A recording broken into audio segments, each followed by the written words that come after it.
3, 2, 1. Hi, this is Michael Buffer, and let's get ready for EJ Boxing Live. Yo, what's going on, people? EJ Boxing Live here. Hope everyone's good. Everyone's blessed. We're here with Mr. Doc, and we're going to talk about Daniel Dubois versus Joe Joyce. So, Mr. Doc, first and foremost, how you been, man, and what you been up to? Staying healthy and drinking a lot of beer. So, like I said, the Corona beer. Here's a tip, people: you can get the Corona beer real cheap right now. name recognition working in your favor. This Doc is funny, you know. How cheap is it? How cheap was it before? Oh, it's like $10 cheaper for a case of like 24. Oh my gosh, $10 cheap. Oh gosh, so how much? How much was it before the Corona? It used to be about 35 down to about 25. About 24. Yeah, about 24. Yeah, it's a whole deep, right? Right. They want to stick because no one's buying. Because nobody wants to go. Nobody wants to put the Corona in their cart. Yeah. You know what? I was thinking the same thing, yeah, because that was the number one. That's the number one drink from Mexico, yeah. And when this Corona thing went down, that's exactly what I thought about. I said, listen, ain't no one buying that drink no more. The brand must be going down, so that's why they changed it, yeah. I've been wondering. Remember they used to have the Corona girls. I don't know. Yeah. The Corona girls might be victims of all this. Yeah. I knew if I said to myself, they're gonna change it, yeah, and like they're gonna say, oh yeah, it's called COVID. That's why they changed the name, because I think Corona was gonna sue them. It's like, you're killing our business. Yeah, man, that's some liable shit, man. You out here, it's not cool. It's called COVID, so that's what the COVID-19, but the Corona thing already went out, and it was like, yo, bro, because I remember like they sell it. I looked at my Tesco's or the shops, and I was like, right, they got big crates, and there ain't no one touching it, bro.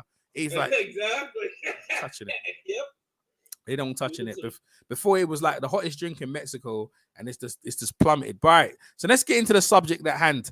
So what you know about what? Let's preface with this: I know very little about either fighters. To me, there's not a lot of film, on either one. But you know a bit. What you know about the Wacker? Let's start about Daniel Dubois. What you know about him first off?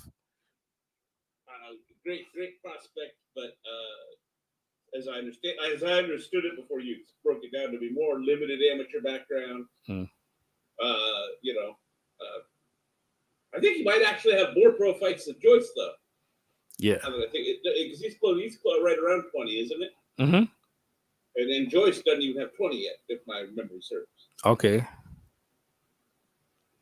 So is that all you know about? Is that all you know about him? Of the two, I would imagine he's perceived by Frank Warren as the guy with more upside. Mm-hmm. So puncher, but mainly a puncher. Can jab a little bit, but needs to be a little more. Needs to learn to stick with it. All right, Joe Joyce, what do you know about him? Vast amateur pedigree. I sometimes jokingly I call him the reverse Broner. Like how like Broner got the fast hands, but his feet are kind of stuck in the mud. Yeah. And Joyce, it's even stranger. He's the opposite. He's actually got very quick feet, and he outside the ring he's very athletic. My God, those heads are slow, GJ. Yeah. Slow, bro. Yeah. They wield a lot of power behind him. I actually seen first up. Yes. I actually seen first up hand. Yeah, I've actually seen him spar. One of the amateurs from my gym, and but obviously he had amateurs guys who spar him, so they were faster and he was. But I said to myself, I said, yeah, you get the better of him now, but the moment he catches you, it's a different thing. Yeah. I do think eyeballing it, to me, I think Joyce is like I talk to people, like if people ask like who's the greatest heavyweight, I'll kind of say like, well, in what way? Like, and if someone says just strictly in proper technique, I'm going to tell you Joe Louis, right? Maybe not the best athlete, right? Maybe not the fastest hands to feet or anything like that, but in terms of you can tell me if I'm off base here, but in terms of textbook technically correct. Oh yeah. Right. Oh yeah. Right. Yeah. I'm trying to say the way they want to the way the teacher wants you to do it, it'd be Joe Louis.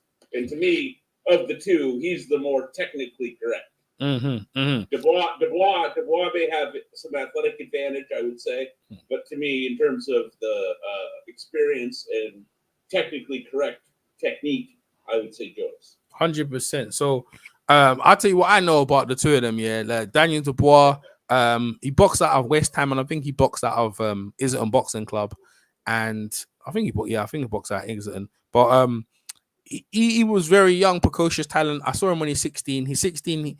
He was at Derek Shaw's gym sparring Derek Shaw when Derek Shaw was fighting Tyson Fury too. He didn't really look that good, and Derek kind of like dismissed him and got him out of the ring because he was shorter actually. He was quite muscular, but he wasn't doing anything. You know what I mean? He wasn't doing anything. He was quite slow and ponderous, right? And Derek needed someone who was a bit more tall and a bit more busy. He had a good jab, but he wasn't really doing anything. And the next thing I know, about 2 years later, I see sharp to like 6'7". So that's the same guy. I remember him. You know what I mean? He never spoke much either. It was quite quiet. You know what I mean? Didn't really say much. I met. He was at the Triple G Kell Brook press conference with his dad. I think Ambrose Mender used to manage Nigel Benn and James DeGale. He was saying to me at the time he should interview his dad because he was trying to get him to sign with ITV and build him an ITV. It didn't happen anyway. He signed with Frank Warren. Since he's been with Frank Warren, he's done what he's needed to do. But at this time, I don't think he's been tested adequately. But against Nathan Gorman, who they were saying is Tyson Fury's cousin, all that was a test because mentally Gorman was saying he was going to win the fight. But I looked at it, right, going into the fight, I saw him working with Lennox Lewis and I saw him working with Frank Bruno. I said, nah. I said, after that, I said, well, he's working with these two guys who are very good at their jabs. I said to myself, well, that will help him, help his confidence a whole heap, and it did. Because when he went into the fight, he seemed like a different fighter. His jab was beautiful, and Gorman didn't let Gorman in the fight, and Gorman didn't come into the fight on shape or whatever. But he's a young guy as well. But Gorman hasn't done anything since, so that was a good win for him. That was a very good win for him domestically. On the other hand, yeah, Joe Joyce first fight with Ian Lewison, I was there. See his fight. I actually saw two of his fights, three of his fights, so 2 or 3. I saw them under David Hayes' promotional banner. And, the guys who get in there, they were supposed to lay down, and they just came in and they lay down accordingly. But when he fought Brian Jennings, that wasn't a lay down. Brian Jennings actually came to fight him, which was good. It was really good for him. And if Brian Jennings would have faced Daniel Dubois, I think Daniel Dubois would have been in a whole lot of trouble, right? You know what I mean? Because he's just Jennings. Let's not pussyfoot around it. Jennings is many levels above Gorman. Exactly. Yeah, exactly. So I thought, them. Yeah, go ahead. Yeah, I thought. I thought. And real quick, in referencing back to Joyce's timing, right, and technique, the speed gap. I mean, he was making Joyce look ponderous, but the fact that Joyce was still able to overcome that speed gap, right, find a way to win against a guy. I mean, and Jennings is also very experienced. Yes, at the highest level. Yeah. So the fact that he was able to use his timing and find a way to win a admittedly very tough fight where he's at an athletic disadvantage says a lot. 100%. And you think Jennings has been there with Klitschko, and he's been there with Ortiz, and he gave Joe Joyce all the problem he can, but he came through the fight. You know what? I mean, I'm not trying to. I don't say this to big up Ortiz, even though I've always been a fan. But that's just the truth. I mean, the only one guy really ever done Jennings really bad was Ortiz, right? Exactly. That's right. And this is what I'm saying about the levels coming into the fight. Problem is, you're looking at a guy who's like 30 in his early 30s, and you got a guy who's 23, and that's where the age gap. But experience can Daniel Dubois bridge the experience gap and be able to overcome his biggest test? And for Daniel Dubois, going into the Team GB, which is said by Joe Joyce's manager that he quit on the trial. Getting into Team GB, or he was on Team GB, but he quit in the trials. He didn't actually go through it. He said it was too hard for him, and that's why he turned pro. So big up to SSB in the chat. Big up to my man Mike 104. Big up to all you guys in the chat, man. Keep it going. Oh, you guys are all good. And so he quit in the trial. So in saying that, Joe Joyce has been through some struggles, and like you pointed out before that Joe Joyce maybe been an amateur far too long, but I think he should have got the gold medal.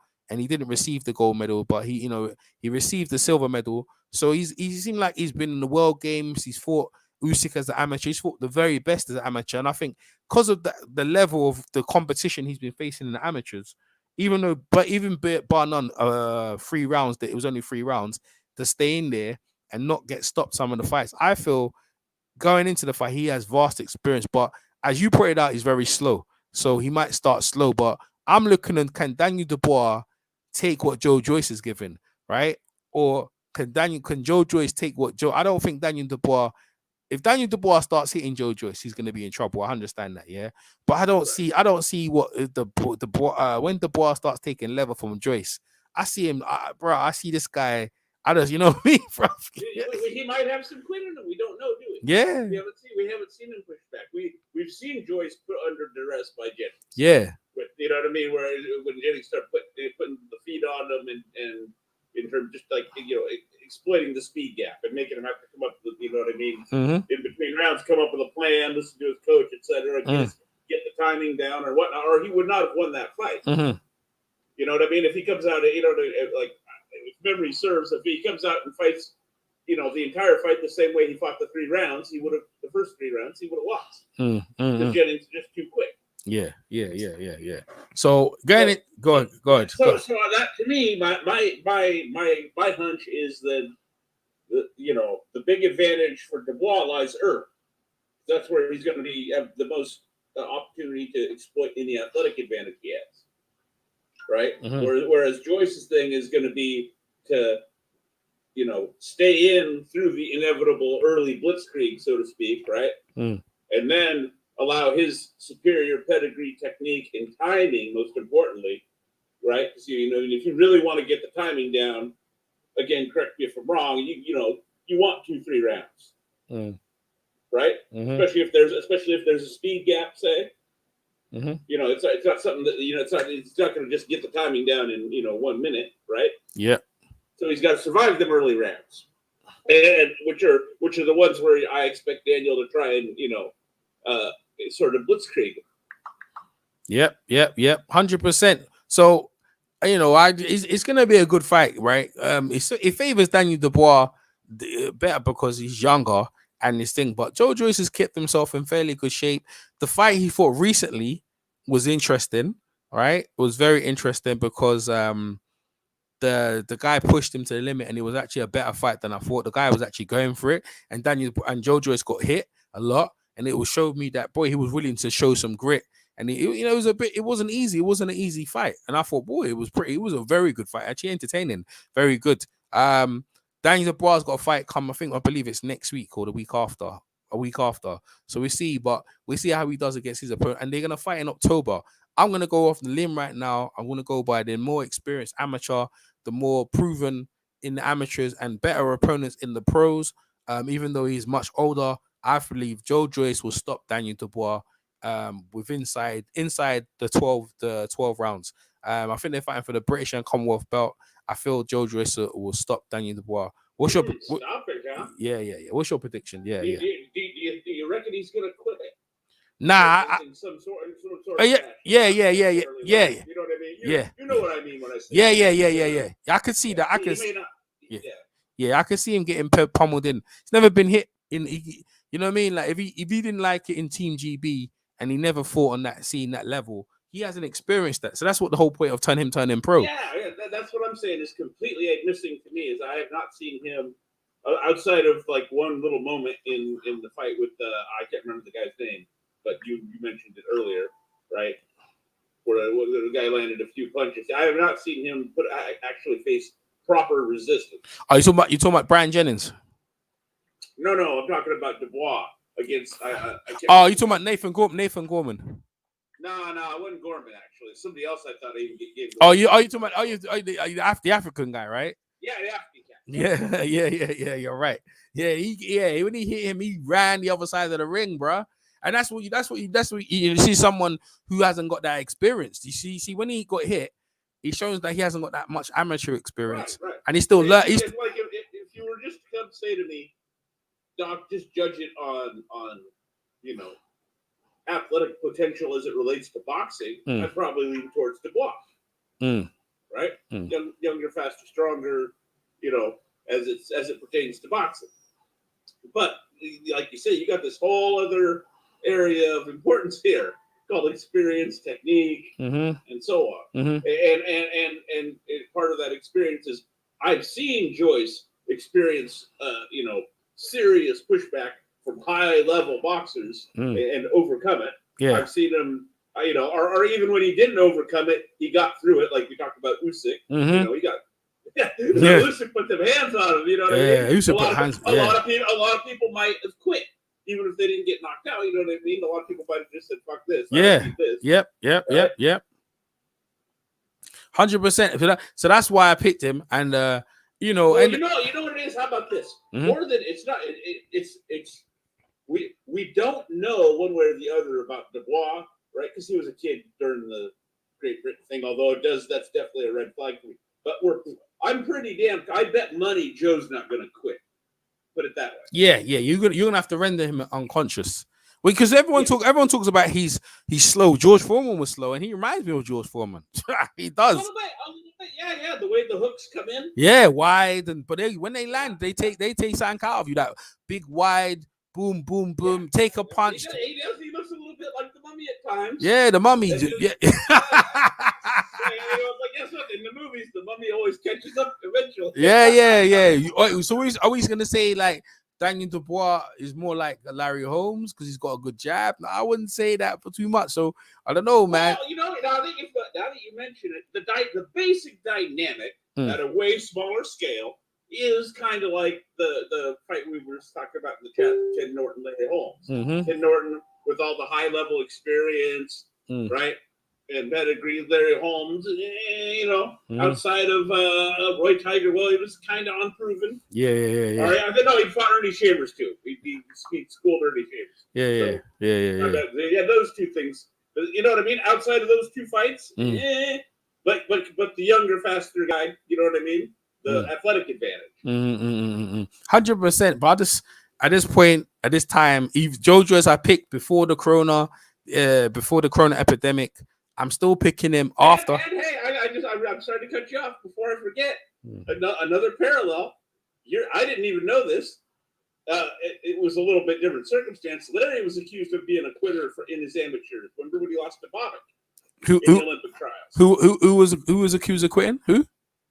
Larry Holmes. Oh yeah, really? They labeled him a quitter for his performance against loss to Bobbitt in the Olympic trials. Oh really? Okay, all right. He got criticized very badly for that. Oh, okay, but that's noble. Yeah. That kind of helped. A lot of people were of the opinion. They criticized him for. They basically said he didn't have the leg stamina. But you see where that went, though. You see how that can motivate you. So this is what I'm saying. Yeah. Daniel Dubois, and this is what this goes into when they had the press conference. Why he put hands on Joe Joyce, why he pushed him, because Joe Joyce was confident about himself, and Daniel Dubois looks at him, everything that he didn't do, and when he pushed him, his frustration of him quitting and stuff like that. When I saw him push Joe Joyce, it looked to me, it looked very immature. You know what I mean? It was out of character for him because, what's his name again? Tom Little said something about his dad. You know what I mean? And he didn't push him.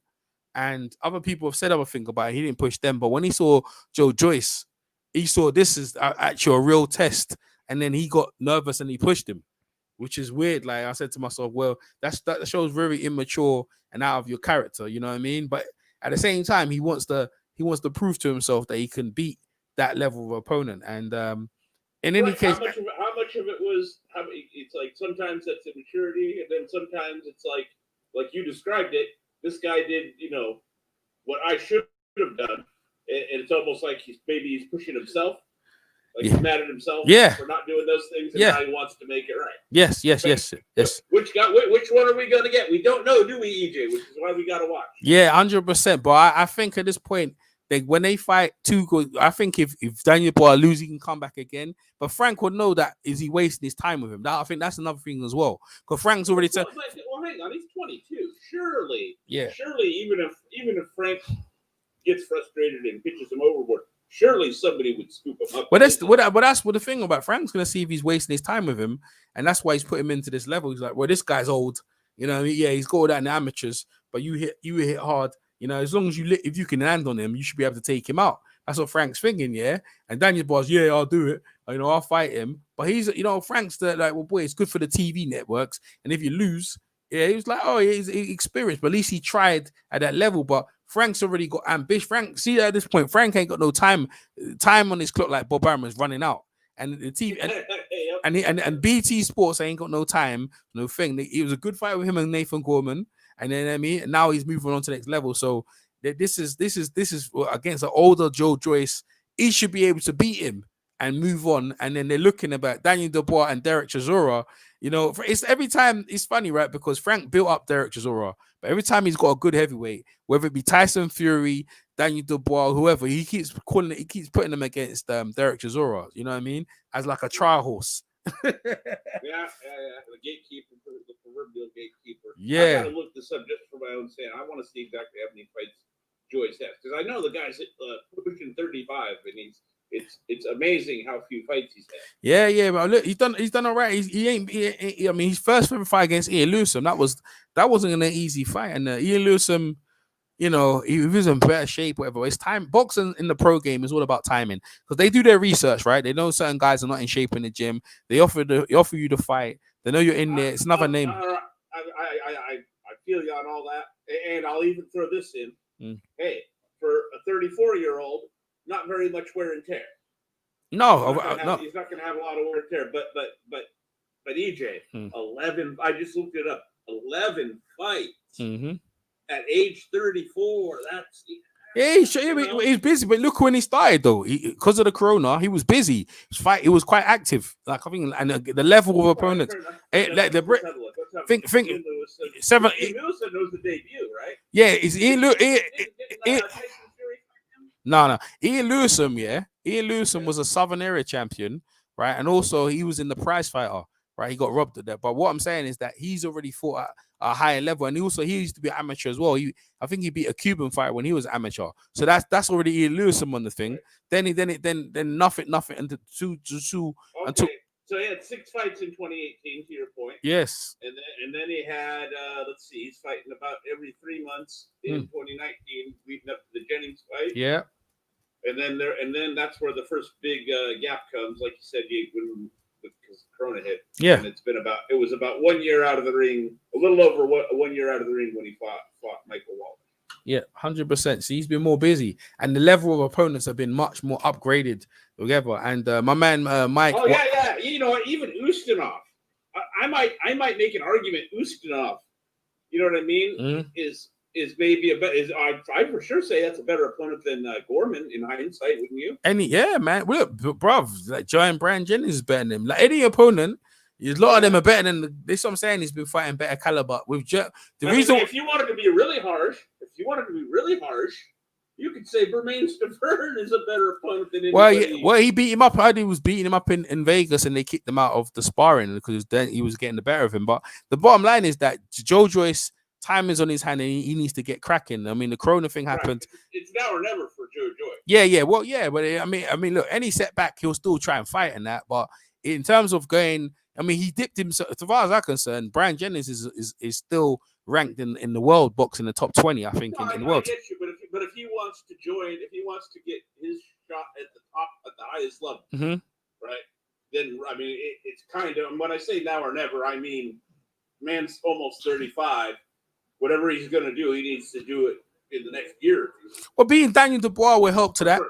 But being Daniel Dubois, he's already fought at European and tipped into the top 20 when it comes to Brian Jennings already, and beating a young undefeated Daniel Dubois, which is good for the UK domestic fight.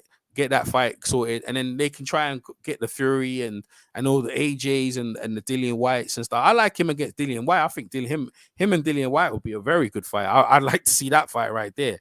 I mean, him and Dillian White, I think that would be a tremendous fight because, again, he's always going to be in good fights. Daniel Dubois, right now, if he beats Joe Joyce in an expressive fashion, he'll be the next hottest thing in boxing. Guaranteed, bro.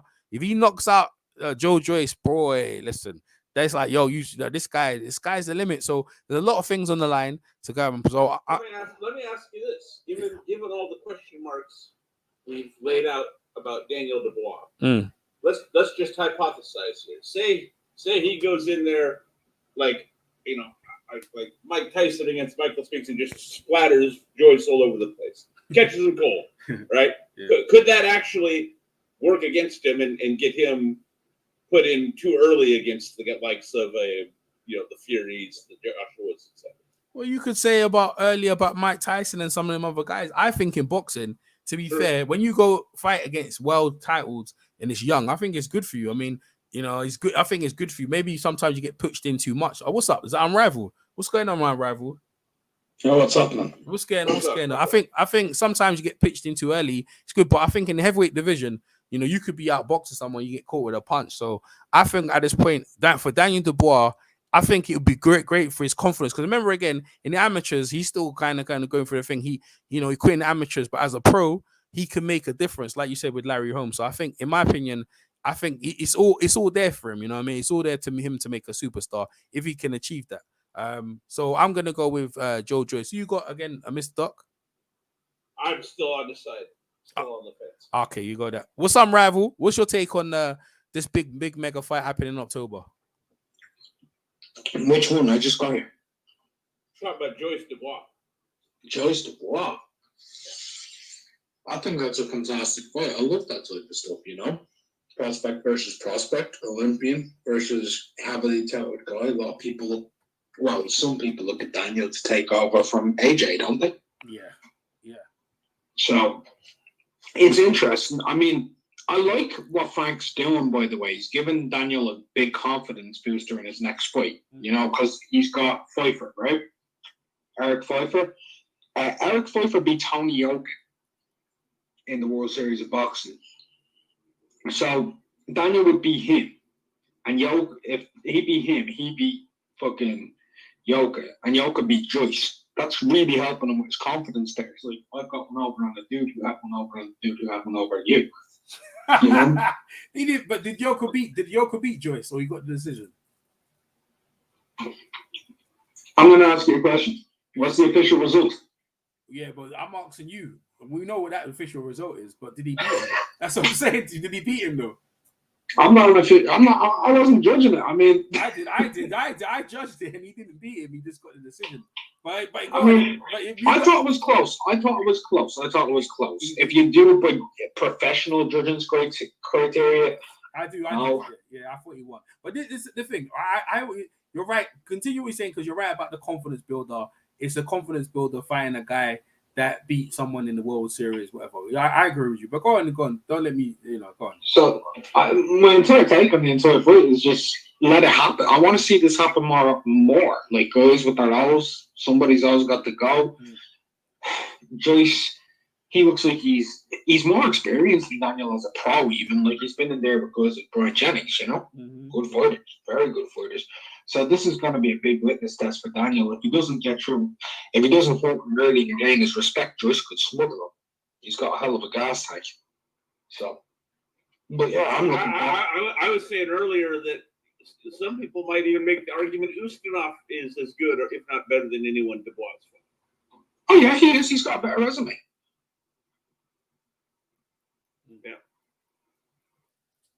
So you picking a rival? So am I picking in the fight? Yeah, I haven't made my official prediction out there, but I've got Daniel. Okay, you got Daniel by what? I got Joyce by stoppage inside 12 rounds. So he's also got Daniel. Go on. Well, I mean, I've got Daniel by stoppage. I've got him by stoppage. Not saying exactly when, but stoppage. All right. But yeah, listen. I'll say this much. I think I said this either earlier or before we came on, EJ. From what I could, to me, I would if I were betting, I'd bet I would bet Dubois by KO. I'd pull the Dwyer. Dubois by KO, and then hedge it with Joyce to go the distance. Yeah. Or Joyce on points. You follow? I'll be honest with you. If you look at the group round bettings, I think there's 16-1 on Joyce rounds 7 through 9 and 22-1 odds on Joyce for rounds 10 through 12, which is crazy. Ooh, no, those I like that. That sounds good to me. That's where I like Joyce's late. I like Joyce late. I think Dubois I think Dubois is going to come out like a house of fire early. Yeah. 100%. All right. Other news, right? So we've done our prediction. Other news: Roy Jones and what's his name? Mike Tyson has been postponed. What's your take on that, Mr. Doc? First, my main point of curiosity is both guys. It's supposed to be sparring session. I've heard there is going to be headgear, and then I've heard there isn't. So I don't know, but there's possibility of headgear. Even you're right. Just supposed to be a show. As competitive as both of them are, what happens the first time one of them hits the other cleat?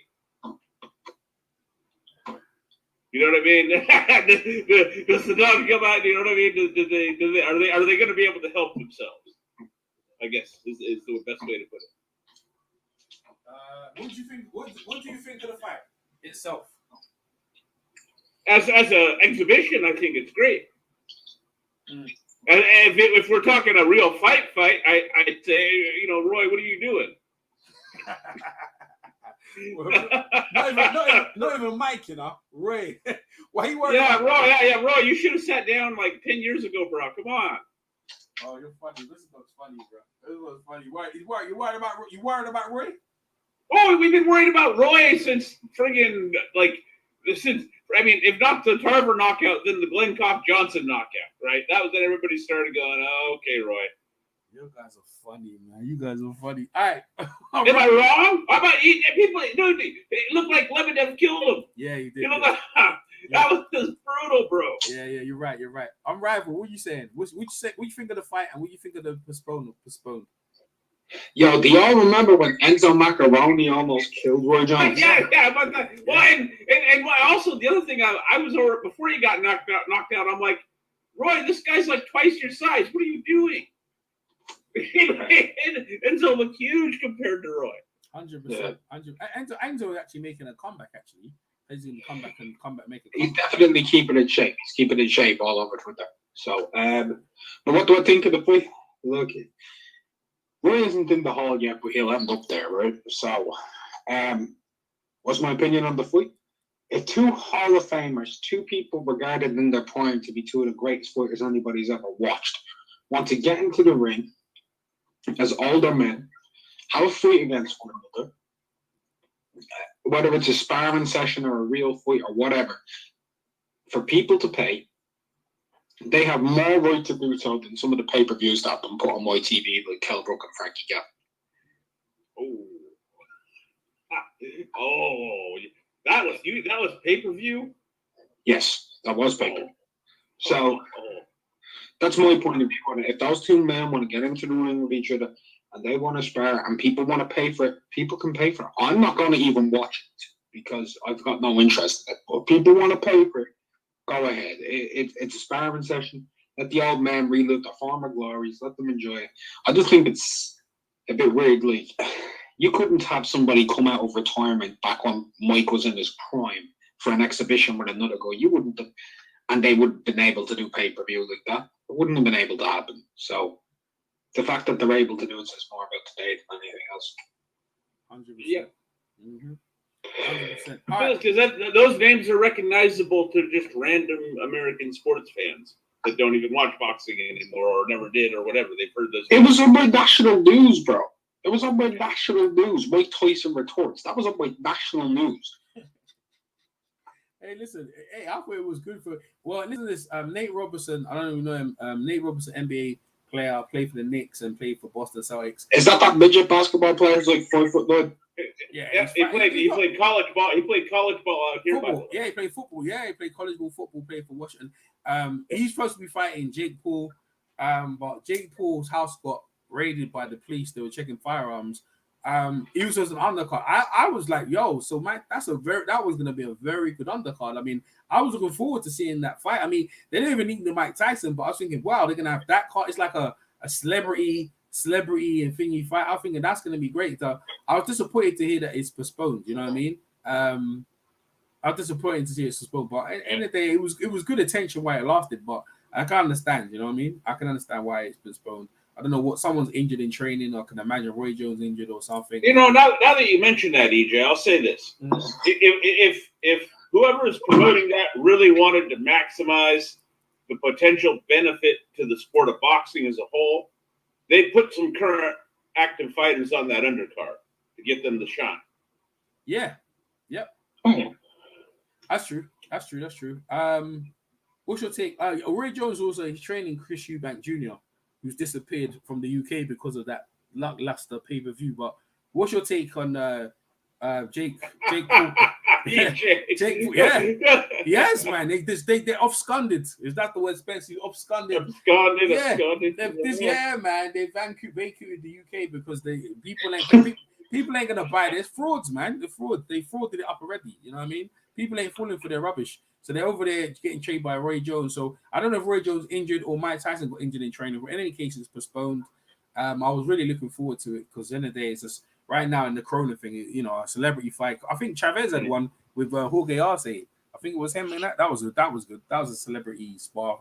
I enjoyed that. That was back and forward, even though the different weights and stuff like that. So I was looking forward to that. Other news was coming up.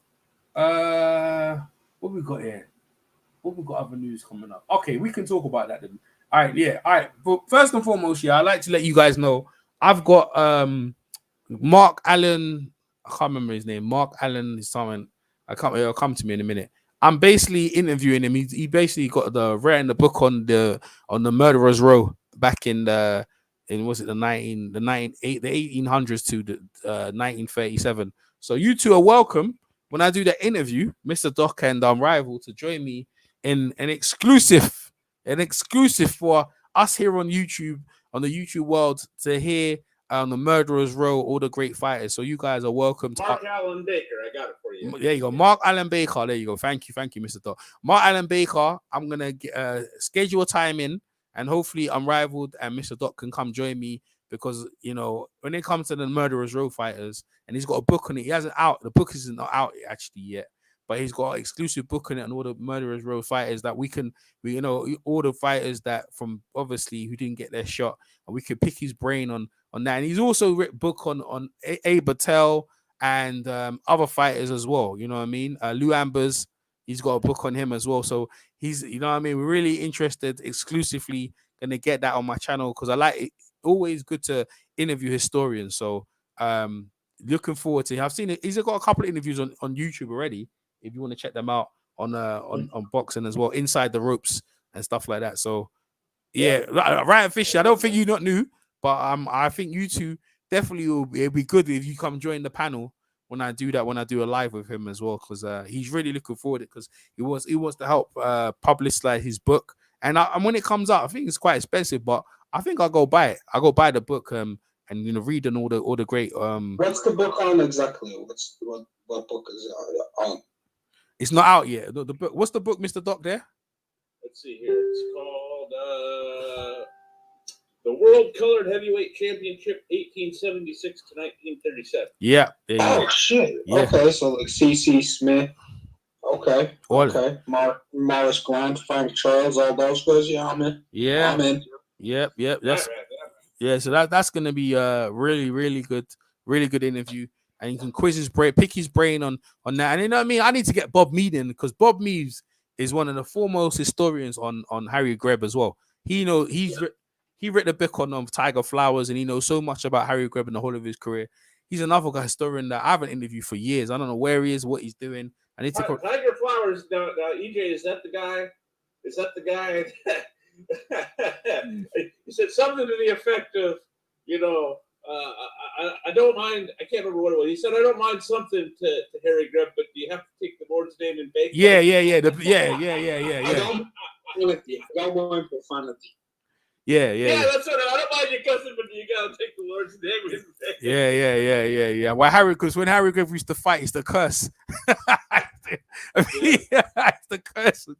He used to curse and cuss while he was fighting, bro. I don't blame him. You've got one eye and you're in there, bro. Yeah, bro.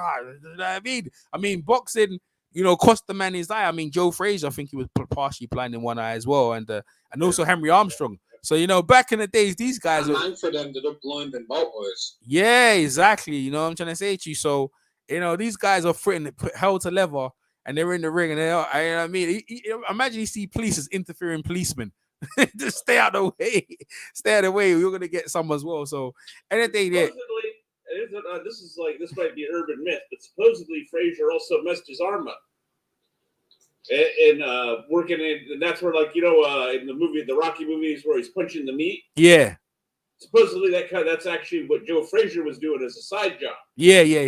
That's true. He screwed his arm up. If you watch Joe Frazier as an Olympian, yeah, and how he throws the jab and everything, Mm. way more textbook than anything he ever did as a pro. Yeah. But that's what I'm saying. Boxing them times didn't really pay that much. It's hard, man. And Frazier, Harry Greb, all them, they were fighting for peanuts. Not really. I mean, not peanuts, but they were fighting. You know what I mean, to put bread on the table. So they had to fight. I think there's a guys I just realized the other day. His name was the Tombstone. I found it good. Yeah, bro. This guy got 180 fights. You know what I mean? He modern day as well. He was going from town to town, fighting any fights, just fighting people. But he didn't get his shot at the world title. But these guys are stories that will be coming to us. So hopefully we get I get interview with him very soon. So you guys are welcome, and I'll let you know and the date and time for that. Also, we will talk about today. I was gonna bring up Paulie Malignaggi and see what you guys take on Paulie Malignaggi. You know what I mean? Interested to hear what you guys have to say about that. I mean, my take on Paulie Malignaggi is that sometimes, he talk too much in a situation when you don't need to talk. And I felt when Umar called him about Devin Haney's situation, say white man and fighter, Bernard Hopkins said the same thing.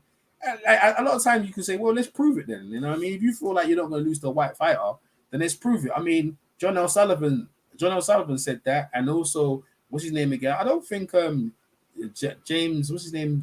I don't think the Boilermaker, I'm not too sure if he said it, but they didn't fight no black fighters anyway. But in any case, they could prove it. That's the way I look at it. But Paulie went into depths, and in this time, people, and especially what happened, racism doesn't really exist.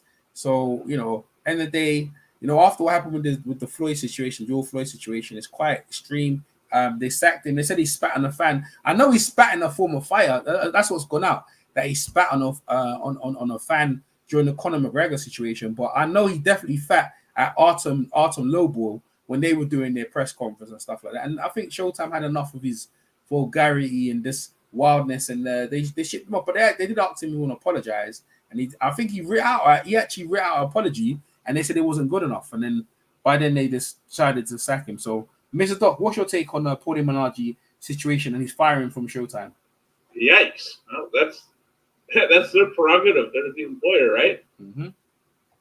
And I mean, whether you want to, look, whether you want to argue about freedom of speech and bad timing, they got the freedom to hire and fire. Same thing.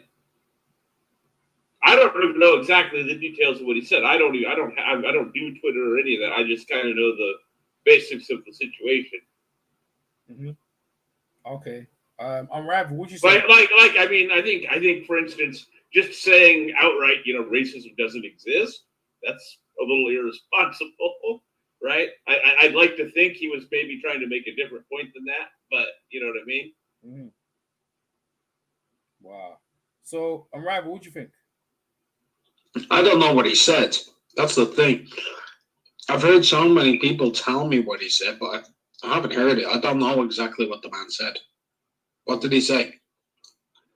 Well, I got on egos. He said that white people, the European fighter, the black fighter dominance is over. They had the 70s and 80s, and I think the 90s. Oh, is that the quote that they're talking about?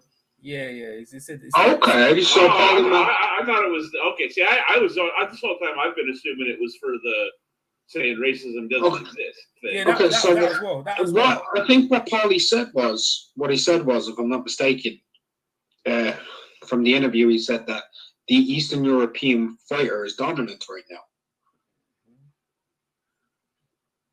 That's what he said. No. What he exactly said in regards to Devin Haney's comment about not losing to a white fighter. He said the European fighter is a whole new different species. They're the more dominant. They're the dominant fighters on the scene right now. Okay. See that? Is that the exact words he actually? If he used that word species, yeah, he did. Yeah, he says. It's gonna sound. I know that might sound like nitpicking, but I can tell you right now that's where it all goes. Yeah, off the road. You can't use words like that. That's You what can't use words like that. That's just kind of use the term like the white species. Is that what he said? The European species. Well, it implies he didn't say that, but it implies it. And I mean, again, I'm not. Let's set aside. Let's set aside. You know what I mean? We all know what's going to happen if you say that way.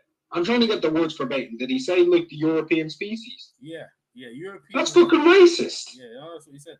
Europeans are different species now. You know what I mean? They're a whole new animal. They're the ones who dominate. Paulie, you can't do that. And then Paulie, he no. said, he goes, you want to European is a different species now. Okay, so like you're gonna segregate race, you're gonna segregate species, and you're gonna place superiority. That's race. Yeah. Come on, Paulie, you dumb fuck. Yeah, and then he said after that, he said, you want to be technical about it, racism doesn't really exist. Look how much black people are doing things in the world, you know what I mean? It's just something they use in there. So this is all after Devin Haney. See what I'm saying? So Devin Haney. Wait a minute, see what did I say? It's like, obviously it still exists. Now, do you want to say situations improved in America? For sure. I mean, that's right. But that's, it's almost like he's asking to get fired. Yeah. Well, he's talking on an interview on IFL, he's in his house and he was asked his take on the what Devin Haney said. But what Devin Haney said, what Paulie said afterwards respond. I mean, they didn't really respond to it. But then when Showtime looked into what he said, they said, listen, they said that they asked him if he want to apologize. So, they asked him to apologize, then he take the thing, but they said, nah, it's not worth it. So they let him go. So let's see what I heard people had been saying. That's something new. What I've been hearing was that they asked him to apologize and he refused. No, he did not. He actually wrote out an apology, and they said it wasn't good enough. And yeah, it wasn't good enough. But they didn't want to do that because it's embarrassing. That's why, because I listened to Beebs one on Beebs said, yeah, he actually wrote out an apology, so it was good enough. All right, let's change gears. Yeah, let's talk about what's his name? Teofimo Lopez. And the fight with Lomachenko apparently is on. I think they've actually confirmed the money and stuff like that. They were haggling about the money. I think they found that's on there. Oh Jesus! Yeah. I think this thing's going up and down, left, right, and center, man. Yeah, I think Bob Arum they've agreed. They've agreed on the money and the fight. I think he took a lot of backlash in that. They've agreed on the money, and so the fight's going to go ahead. So, what's your guys' take on the fight and who you got? I'm Rival. You go first. My take on the fight is it's one of these fights that I've been wanting to see this year more than a lot of fights because it's got two things that you always look to see. A young hotshot upstart fighter in America who is turning heads, who's a powerful puncher, facing off against a pound-for-pound guy that people know about who's got this mad reputation for his skills, right? And this guy represents a real threat to him. And if he goes and beats him, he becomes that guy. He beats Lomachenko in America at lightweight. He becomes the dude. He's number one. To beat the man, you got to beat the man. Almost number one right now. He's the unified champion. He's a unified champion. He's a three-weight world champion. Tied fastest male of all time to be a three-weight world champion with Kosuke Tanaka. I mean, if Teofimo goes in there and knocks him out, that's it. You've propelled yourself into that catalysting bracket that you need to go into to be a name. People before him have done that. Floyd came in against Gatti, the B side, beat him. Went in against Oscar, the B side, beat him. You need to do that against these guys to become that man. So that's something you always like to see a fighter do. So that's my take on how I feel about it. It's got lots of excitement all over it. If the fight happens. If it happens. If. Big if. Who do I have winning? I think Teo's a little bit too green still. I mean, I know that he has the power to hurt or possibly even stop Lomachenko, and I do recognize him as Lomachenko's biggest threat at lightweight because of size and explosion. But I think Lomachenko's still got enough. Very, very educated feet. Will do traps and things Teofimo's never seen in a ring before. And I think Lomachenko will probably beat him on points. But competitive. Teofimo may even drop him. Mr. Doc? I'm so tempted to take Teofimo, but I cannot for the life of me see a scenario where he wins on points. Okay, can either of you? Yes, I can. They could be looking to make him a star. Like I was saying, think of what I was saying, right? Okay, legitimately, you know what I'm trying to. If he loses decisively, decisively loses, he loses, right? Right. If it's if it's a close fight normally, like an A4 kind of thing, what happens if Teofimo drops Lomachenko twice? That's possible. Okay. And Loma takes a couple of rounds off in the beginning to kind of feel out what's going on there, especially at lightweight. He's more wary of the power. Just go ahead, Mr. Doc. It's a bit similar to the Joyce Dubois thing, isn't it? Except without the Yeah. In terms of ages and yeah. But this guy's the pound for pound, like the greatest fighter. He's a Hall of right. He's basically a Hall of We're Famer. talking on a different scale. He's a Hall of Famer. Like this one's a Hall of Famer. You know what I mean? So yeah, different scale. And Teofimo's a champion already. Yeah, well, I don't really cast him as champion, but I'll let you continue. I'll give my take. Okay. Let's go to my next question perfectly. How impressed were you, or were you not, by the Comey knockout? No, I wasn't impressed. No, I thought it was fixed, man. I thought that was fixed. Oh, really? Yeah. Really? I haven't heard that. Okay, give it to me, EJ. Oh, listen. Explain. Well, going into the fight with Cormier, he had like Robert Easter Jr., even the Russian guy when he fought the kid in Russia. Yeah, better performances, very close, right? And then all of a sudden he wins the title. The title was like, I think it was like vacant. And also he's put up. And then he comes in the fight and he just looks so lethargic, bro. Like, real quick to your point, a lot of people thought he beat Easter. Yeah, exactly, right. But that was a wicked fight, right? That was him, right? And then that's what I was expecting.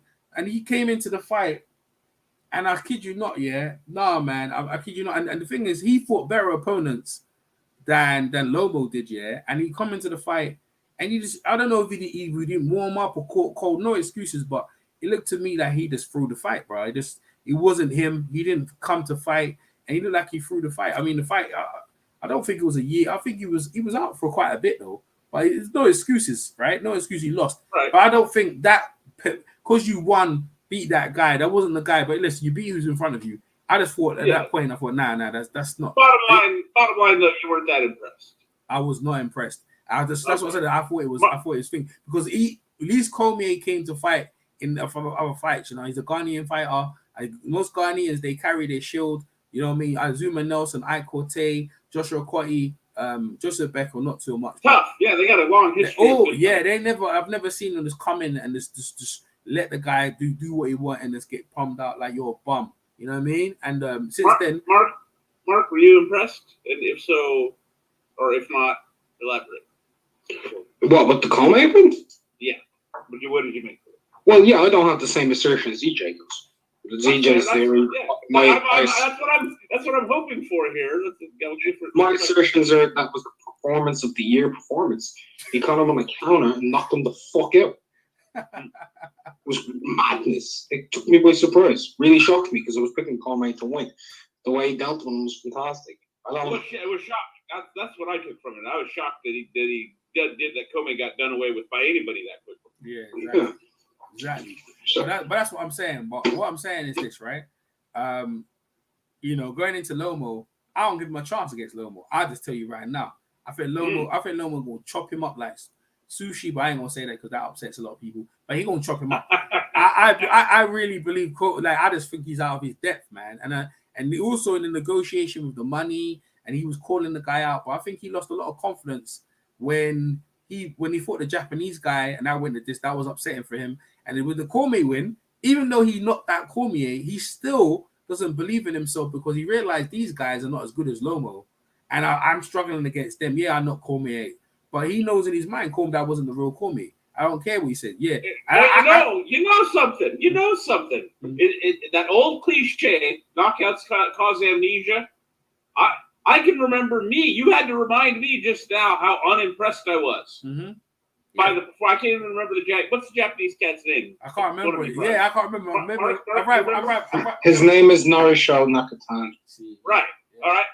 I was so unimpressed that I remember hearing some people were saying they thought the Japanese cat got a draw or maybe even won. Yes, exactly. And that's I remember my scorecard. What did you have?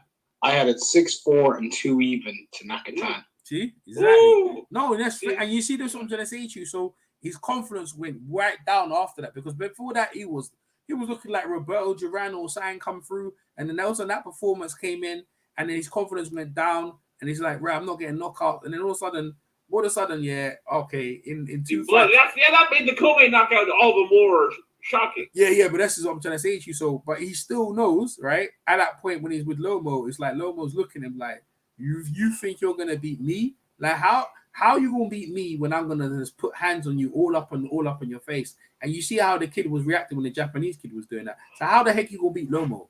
Like how you gonna beat Lomo when Lomo ain't stopping? And the negotiations in terms of the money in this COVID era, you should take the money, whatever. So someone's already said to him, listen, bro, you're not gonna get any more than that. So I don't know why you're making up noise about what you think you deserve because you're a champion. But you're not a real champion, bro. Like like Cormier got that belt, a vacant belt. That's how that worked, right? It wasn't like Cormier beat the man who had it originally. It was a vacant belt, and he upgraded him to right. Again, it wasn't like he had a long title reign either. Exactly. All because it's a name, but you fought a shadow of a guy, and look. It's like Condongo. And you know what? I'll add this for you, EJ.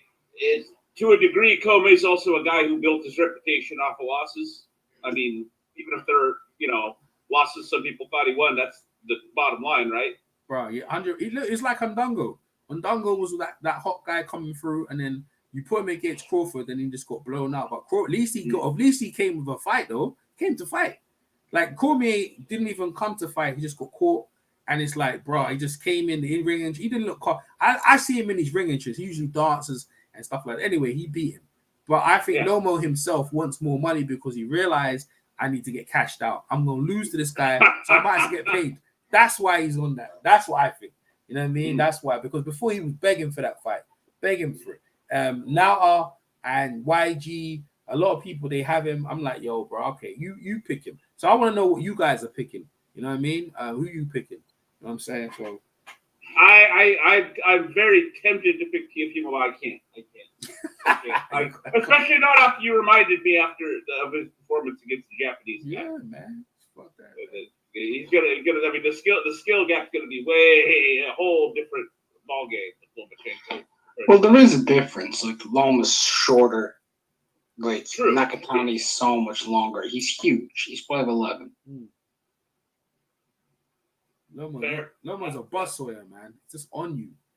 Just relentlessly fit.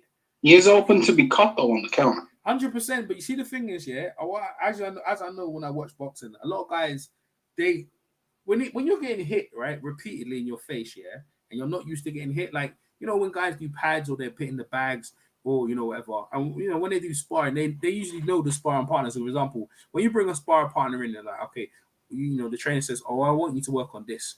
And the other sparring partner's been told what to do, right? And he can't go off thing. If he goes off track, he's out of here, right? So he's getting paid to let you get the better of him. So how sparring usually works, right? So you're in a situation where it's kind of safe. Sometimes they let the sparring go off and then you go in, right? Fine. But in this situation, this guy, he was getting distressed by the Japanese guy who was hitting him. Lomo is more relentlessly, more pressuring, and he's just gonna get frustrated. I can't see it. He might be, if anything, Lomo, he reminds me of Soto. Remember Soto? That strong guy, you know what I mean? He reminds me of him. That kind of strong American football player who comes forward and he can hit a bit, but there's nothing complicated about Teofimo. It's quite basic. You know what I mean? It's nothing I see about him as just anything special. He's just a come forward guy. He beating a good journeyman impressively, but that's it. You know what I mean? If you're gonna beat Lomachenko, in my opinion, you must be dedicated to throwing body punches. I thought that was what was the overlooked success that the part of the success Linares had was body punching. Listen, if he wants to beat him, he needs to bring in Salito. That's what I'm saying. You should bring Salito into your account. Well, speaking of body punches. Dirty, low blows, all that shit. You need to bring Salito in but he don't fight like that. Yeah, they hit him on the hips. That's not dirty. That's old school. Yeah, that's what I'm saying. That's what you got to bring in some guy who doesn't care about. He's too he's too worried about his face is Teofimo. You know what I mean? So, that's on that one. All right, we got a UK. We talk about UK based. So Frank Warren and Eddie Hearn, apparently they're gonna team up now. Let me put it like this, right? I'll go first. Maybe on Rival, he's disappeared. You still there, Mr. Doc? I have no clue about this subject. Okay, all right. So Frank Warren is basically trying to join up with Eddie Hearn and trying to get fights. So trying to get some UK fights joined together for the domestic UK audience. And he's called out Eddie Hearn, yeah, and said we need to meet up. But the thing is, yeah, in calling him out, you know that the announcer with the dreadlocks, David Diamante. Oh, the white guy with the crazy dreads down to the back of his knees and shit. Yeah, apparently one of Frank Warren's workers who works for the newspapers called him out, called the British board and said, "Has this guy been into the bubble? Has he been checked?" So he tried to sabotage Eddie Hearn's show. Then also, this guy's working it. Yeah, and also Frank Warren is also putting information out that Eddie Hearn's contract with Sky or Matchroom contract with Sky ends in 6 months' time. So we should make the deals. Wait, no, hold on. So basically what you're telling me is Frank's out here snitching? Yeah, that's what he's basically doing. And he's snitching and he's saying we need to make the fights now. But at the same time he's disrespecting him by someone who works for him trying to say David Diamante. He's a piece of work, isn't he? Yeah, he is. And he's putting matchups, that really and truly are very hard to make. But he's coming across. But now I realize the reason why is because with BT Sports, some of the fights he's put on have been terrible. The matchups have been really awful. Some of the fighters. Well, right now everything in fact, everything in most sports is really awful, but boxing in particular is really in a rough position. Yeah. Till you can get some crowds. The bottom line, I've just come to the conclusion: until the crowds come back, we're not going to really see the really compelling stuff. I don't think, or we're not going to see it very often. 100%. But Frank Warren, the reason why he's done this is because with the broadcaster of BT Sports, I feel he's not getting it done. They're not very good fights. The fights have not been very entertaining. And the so you're saying BT is putting the pressure on? Yeah, and the numbers are not very good. And if he doesn't pick up his idea, I can see him getting kicked off BT Sports. So I think what's happened is that he's made these matchups. There's a couple of matchups he's asked for. Daniel Dubois, after beating Joe Joyce, apparently fight Derek Chisora.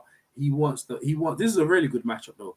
Anthony Yard to face what's his name again?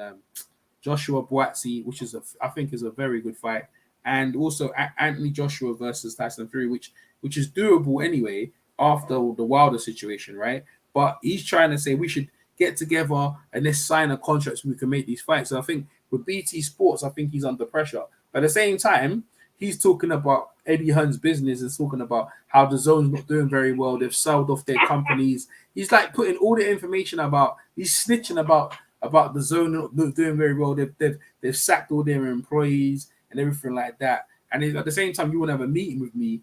I have a meeting with him, but you're putting all this information out. Big up retro boxing and documentaries. That's blood boxing. Big up to him over in the chat. Yeah, what a bug. Yeah. So that's what it's basically come with. And in my opinion, it's like a Trojan horse, what Frank Warren's doing. What's your take on what you heard? Frank's cold-blooded, of course. Yeah, he is. Of course he's gonna,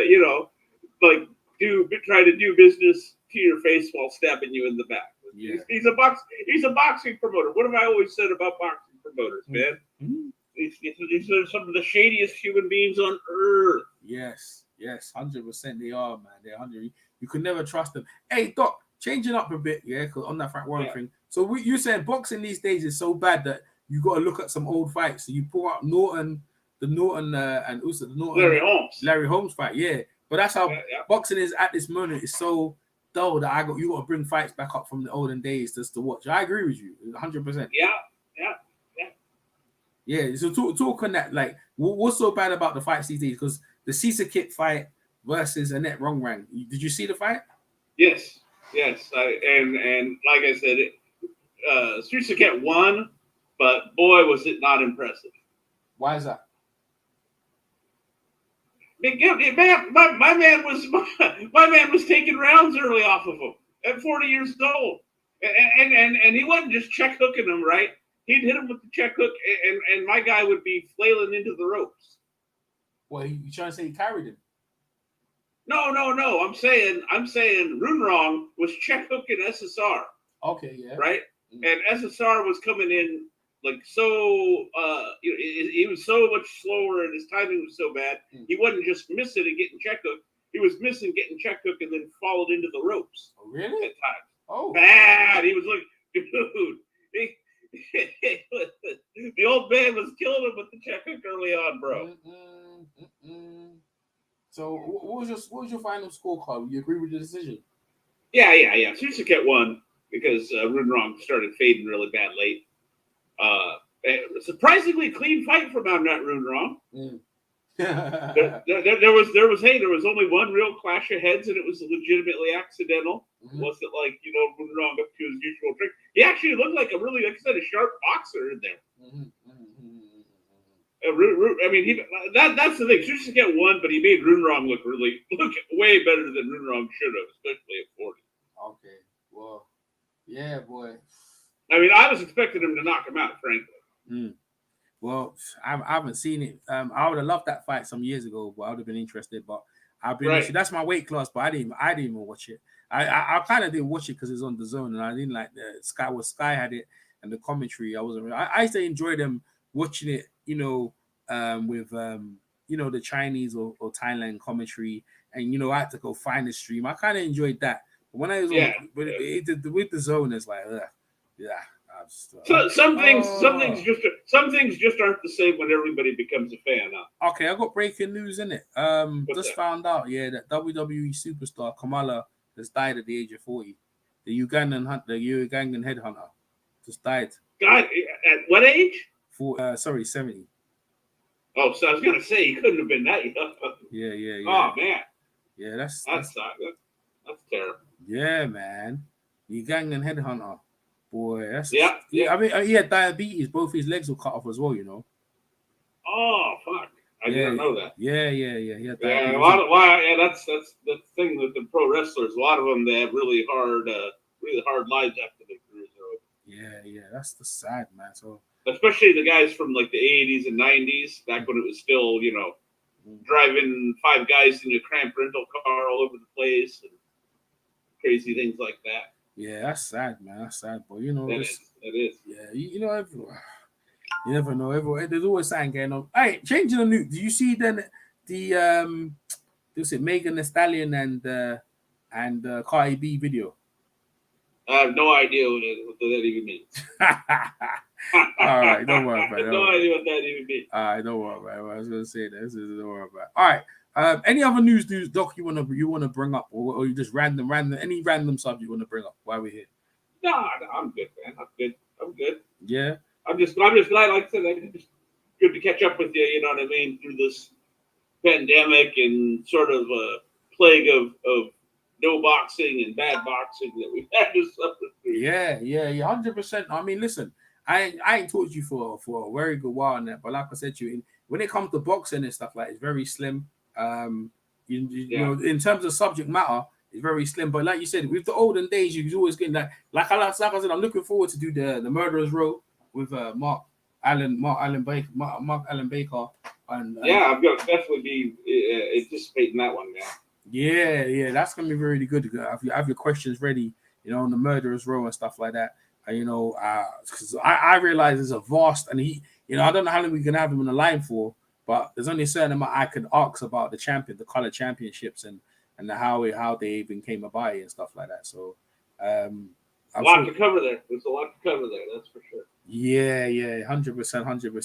And I gotta say, I'm glad to hear if it's true. If it's true, I've gotten so skeptical nowadays. I'll believe it when they ring the bell. But if it's true that they finally got the whole Lomachenko Lopez thing figured out, thank goodness. That's the last thing we needed was for that to fall. Yeah. That's what I heard. The thing, they've reached a deal, and right now they're just finding the venue and stuff like. Yeah, So it's good. I was happy about that because I think he took a lot of stack on the money, but I was like, really? It's like, well, you're a champion, but you ain't done nothing. Like you know what I'm saying? You ain't proven yourself to be asking for the money that you want. Well, and I think fans are finally getting fed up. Almost as fed up as me with hearing about it. You know what I mean? It's like we don't care.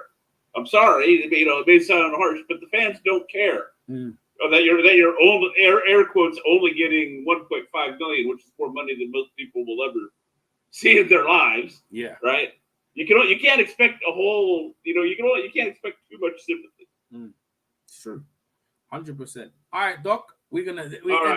You can still stay and we can still shop out after. But hey, for the people listening live, or catch you on archive. Make sure you subscribe, thumbs up the video, share it around, and look forward for my for the Murderers Road, the colored championship belts with Mark Allen Baker coming up very soon. So make sure you're around to see that. And it's always a pleasure to have Mr. Doc. Thanks for coming over, Mr. Doc. Appreciate it, my man. And guys, like I was saying off the air with EJ, and when he does interviews, it's quality over quantity. He don't do a lot of them, but when he does them, it's really good shit.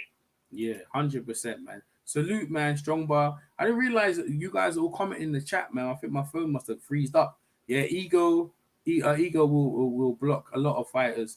Ego will block a lot of fighters. Yeah, you're right.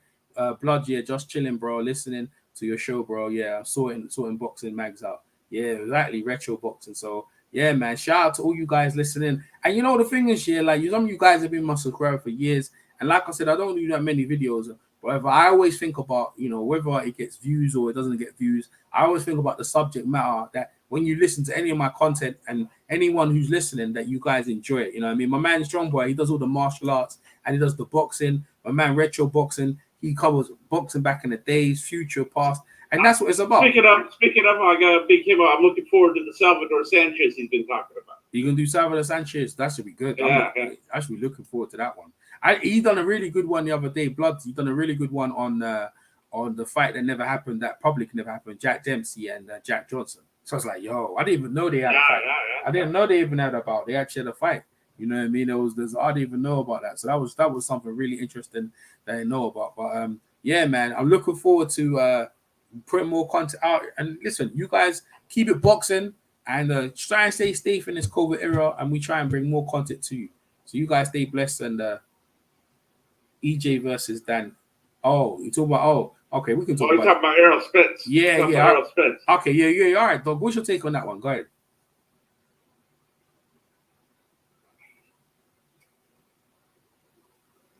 If Spence is 90% of what he was before the car accident, Danny can't beat him. Danny's what you guys call a nearly man, in my opinion, especially at welterweight.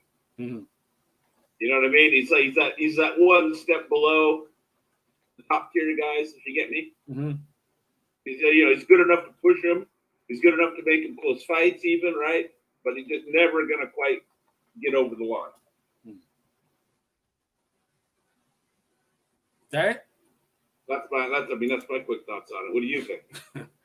Bruh, like some people think Errol Spence there to be taken, and I'm like, I don't know about that.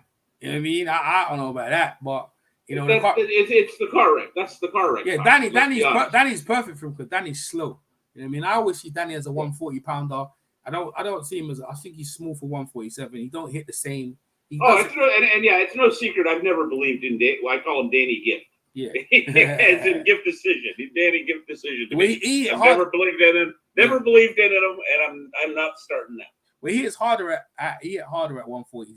140. I don't think at 147 right. he does hit, but it's not. I don't think it's his only knockout or stoppage at 147 that's impressed me was the way he done Granados. Yeah.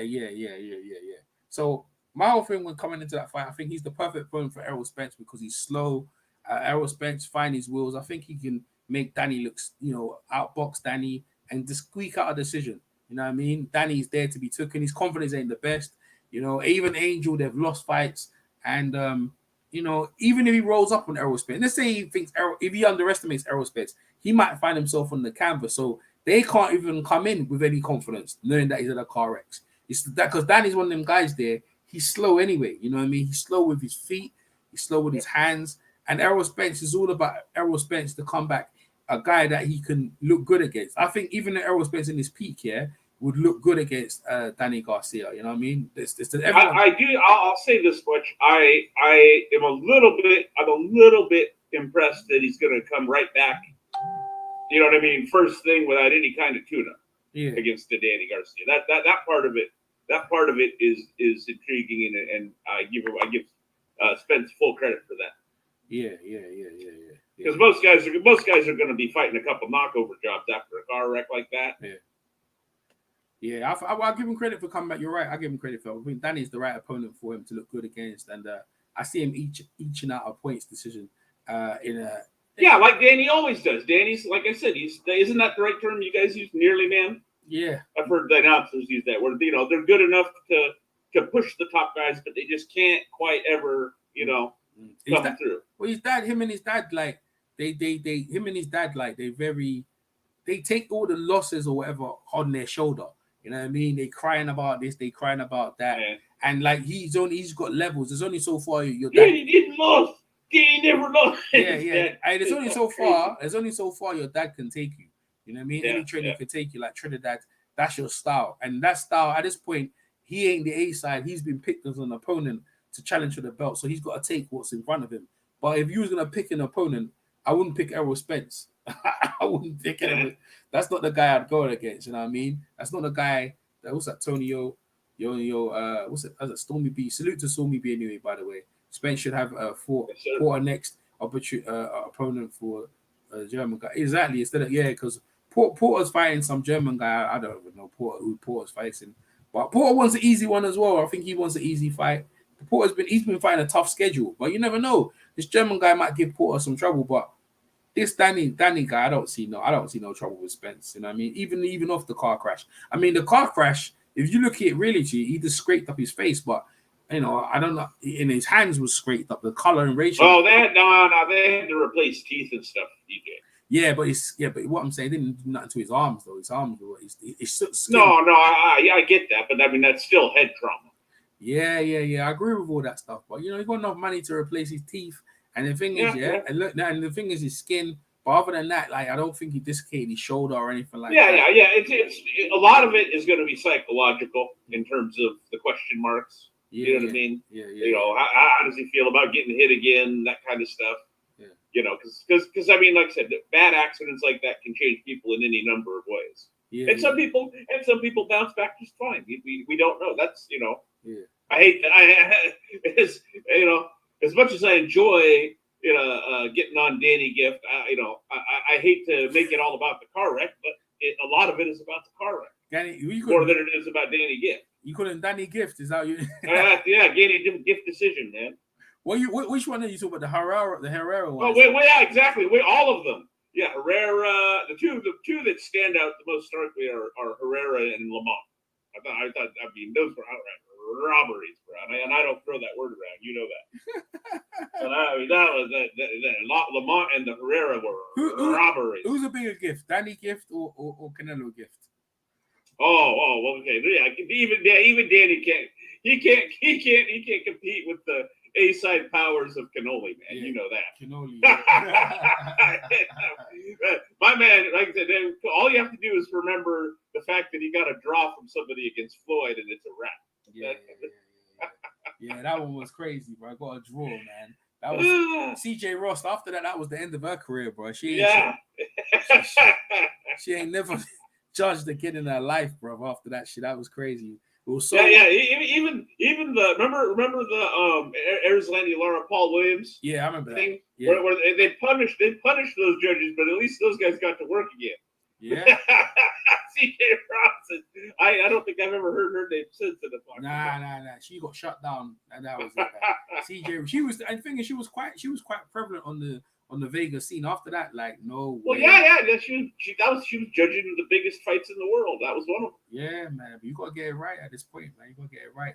Well, okay. How about at least don't get it that wrong, right? Oh, yeah, you know, man. That was crazy. But anyway, Mr. Doc. Hey, man. Hey.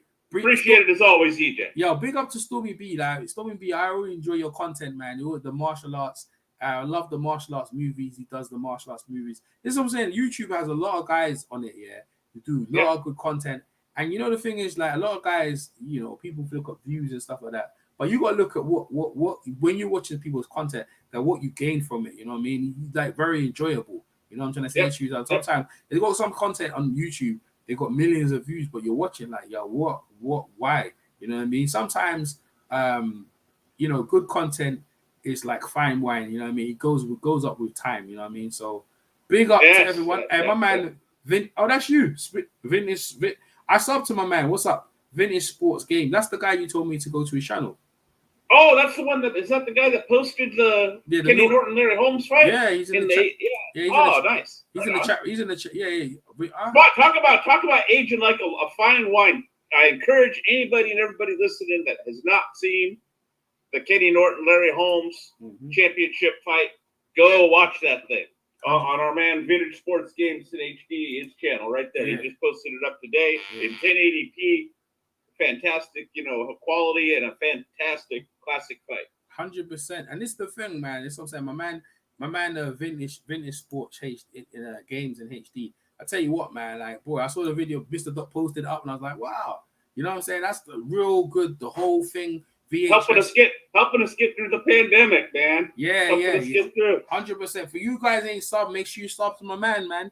Vintage Sports Game. Yeah, man. Thanks. You're welcome, bro. You know what I'm saying? That's what it's about. You know, everyone, YouTubers, everyone helping each other out and getting, you know, bonding with each other and getting the good quality out. But 100%, I've got, like I said to you, if you guys don't know, I got the color championship belt with my man Mark Allen Baker coming up soon. I'm gonna sort out a date. Me and Mr. Doc will be quizzing the man, the author, the book writer. He's actually in the Hall of Fame. He's actually in kind of still the Hall of Fame as a writer, author, and other things. This is what I'm trying to tell people. When you get someone on for an interview, it's serious, deep, cool, interesting shit. Like I know I always bring this one up, but the one that I'll never forget is Ferdy Pacheco, and listening to him talk about how great Sugar Ray Robinson really was. Yeah.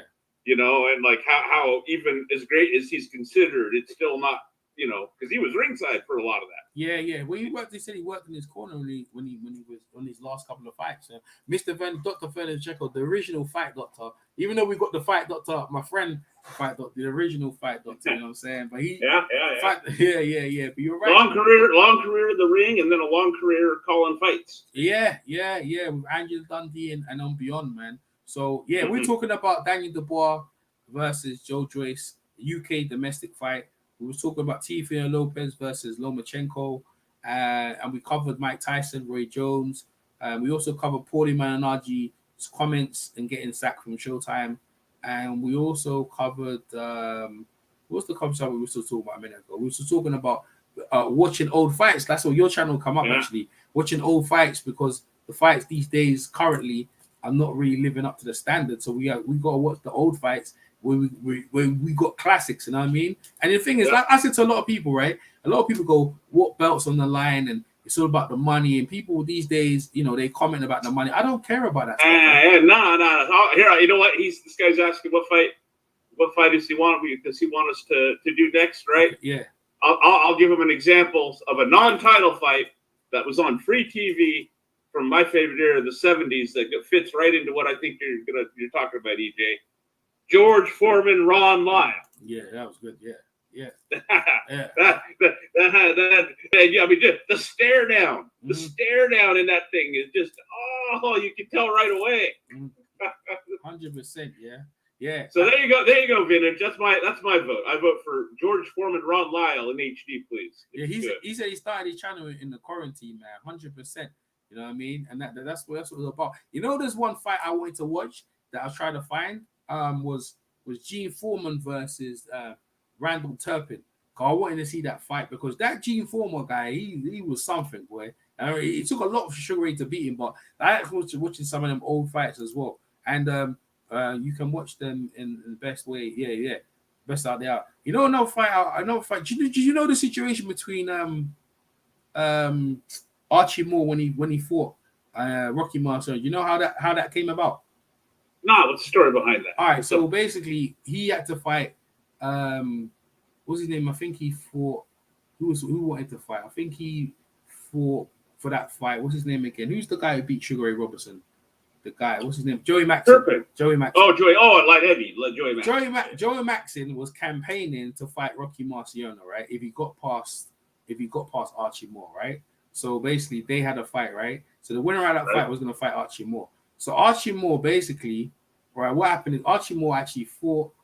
Yeah, he fought at light heavyweight, and then he had to go up to heavy. No, he fought a fight at heavyweight, and I think he came down to light heavy, and then he went back up to fight back up to fight Rocky. And I was like, well, this is in the contract they had. No, I think Archie Moore was going to fight Sugar Ray Robinson, actually. I think he was going to fight. No, Floyd Patterson was actually. I need to do a video on that. Floyd Patterson was going to fight Sugar Ray Robinson, but yeah, that was it. If he beat Maxim, yeah. They were campaigning for that, but that didn't work. And then and Archie Moore beat Joey Maxson, and then he got the shot against Rocky Marciano. But Joey Maxson wanted to fight, was gonna fight Thingy, and that's how that fought. And after that game, that was Rocky's hardest fight. And after Rocky had that, Rocky said, "I'm out of here." He said, "That old girl." That where he put his nose down the middle. Yeah. After that fight, he was shocked because the thing is, the guy came up.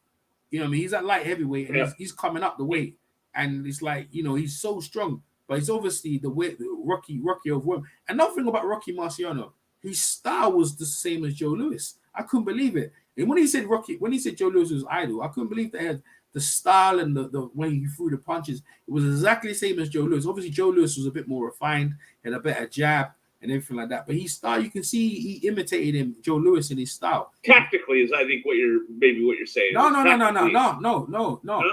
I'm talking about style. I watch it. Yeah, the left. Yeah, the way he threw the left hook and goes through the left hook to straight right. It was all the same as Joe Louis. I couldn't believe it. I mean, I was watching him in slow motion as I was, got time in the quarantine watching him in slow motion, and it was saying, my man. What's my man saying? Fitness Sports Gaming HD. I also have Hagler and Hunt. Oh yeah. In what's it, 10,000? Yeah, the rip. That's cool, man. Yeah, upload that, man. You think about YouTube. The funny thing about YouTube, they're funny though. You put them up, right, and then they take them down, man. They take them down, but hey, listen, they're up for a minute, so you know what I'm saying. But get it while the getting's good. I know. Yeah, because Mr. Doc, you should do them with commentary. You know what I mean? And then YouTube, Well, yeah, they screw with me. And like, it's weird. They don't do it for all of them. It's just like they pick and choose certain ones. Like, I'd done several, and then they got mad about I can't remember everybody. It was like DU, Nauta, Low Place, a whole bunch of people. We were doing the Ward Kovalev rematch. Yeah, and I had that one. Up for like a year. Mm-hmm. And then they changed the rules or something, and then that one and a whole bunch of my other. I'd done some. So yeah, that's right. I had that one. I had me and Beats, and I think maybe one other person doing the AJ Klitschko. Mm-hmm. You know, I'd done a whole bunch of fights that way where it was our audio, and then the video with all the audio stripped out of it, so it's just the video, and then all the audio is purely off the Hangout. Mm. I've been doing that for a while, and then some of those have been up for over a year, and then YouTube changed something about their rules, and they just they blocked and flagged a whole bunch of them. Yeah, just tear down channels. That's what they do. It's a shame, but YouTube is they change rules. They what they do. I probably should have argued with them more, because the way I've read everything, like if you're doing something for your own personal study and analysis and commentary. Yeah. Which is exactly what we're doing, and you're supposed to be you should be allowed to do it by the way the YouTube states their rules. Yeah. I think you just have to go in there and argue with them, Yeah. I was like, Well, I feel like it's funny, right? Because when you're arguing, you feel like you're arguing to a computer, and right. A lot of the times when I've put my case for them, it's like whatever, they've still made their rule up. You know what I mean? I remember I had a beautiful documentary on Jack Johnson, and it was like crossing the colored line. I edited it myself, and it was there. I had it there for like 4 years before it got flagged. I remember that they flagged that. Yeah, they flagged that. Oh my god. Yeah, they flagged that. I was getting views. I had it monetized as well, so I was getting money from it as well. So you know what I mean. Even though it was but there's stuff like that, But like see that's the part that really rubbed me the wrong way. Is I didn't monetize anything. I just did it because I enjoyed it. Yeah. And they still, you know what I mean? And they it's YouTube to put ads wherever the fuck they want. I don't matter, you know what I mean? That don't matter to me either. But yeah, then they still just suddenly, and there was no like, like message or email, hey, we've changed our rules, so these kind of video. No. They just came in with the axe. I started chopping down my shit. Yeah. Come with the action. 100%. All right, listen. Right, for you guys, hey, check out Vintage Sport Game in HD. Check out my man Stormy B's channel. If you haven't, he's in the chat. Check his channel out. Check out Retro Boxing documentaries, and big up SSB 28. My man Mike 104 and Tony Yoko. Big up to you as well. Always big up to man Mark on Rival. Check out. Make sure you sub to his channel. Mr. Doc me and Mr. Doc will be back definitely with the Collar Championship with Mark Allen Baker coming up. Hopefully this week. And that's going to be definitely, it's going to be one for the ages. You know what I mean? I would have liked my man Beats and the rest of the guys on it, but obviously for whatever reasons we can't make that. But me and Mr. Doc and on Rival, we'll do the best we can on that job. So from EJ Boxing Live, from you guys in the chat, stay safe, stay good, and we'll catch you in the next one. Thank you, Mr. Doc. Peace. Yeah. Peace.